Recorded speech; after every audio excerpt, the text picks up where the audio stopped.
J'ai raconté, je crois, ma pire expérience professionnelle quand je travaillais dans la publicité. Je travaillais à l'époque chez Dailymotion, la plateforme de vidéos française, et j'étais en charge de la création des contenus publicitaires digitaux. Et il y a une marque de hard discount allemande qui vient nous voir avec deux objectifs très précis. Le premier, se glamouriser, puisqu'effectivement ils étaient tombés à un niveau d'image assez bas. Et en même temps, ils devaient absolument déstocker beaucoup de matériel de barbecue, toute une opération barbecue, et il fallait en fait convertir la France à l'art du barbecue à l'été 2016.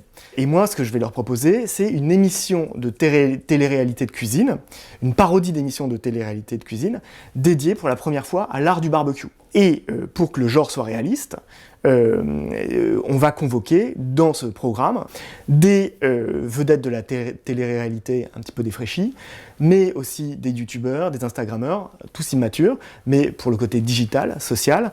On va louer une villa somptueuse, on va enfermer tout le monde dedans, et petit à petit, et même assez rapidement, je sens que le projet dérape complètement, notamment à cause de la folie du producteur, qui, parce qu'il n'a jamais eu une telle somme, je peux le dire, pète un câble, et finalement rentre dans des délires de producteurs magnificents, et organise des fêtes à n'en plus finir, etc. Et donc en fait, moi, tous les matins, j'ai une partie du casting qui arrive, incapable de tourner, complètement soit en descente de drogue ou d'alcool, et ça va devenir très compliqué, notamment avec des clients allemands pour qui 1 euro est 1 euro. Et donc voilà, il va y avoir une sorte de difficulté à réconcilier les deux mondes, et pour moi, je vais être pris dans cette machine à laver terrible.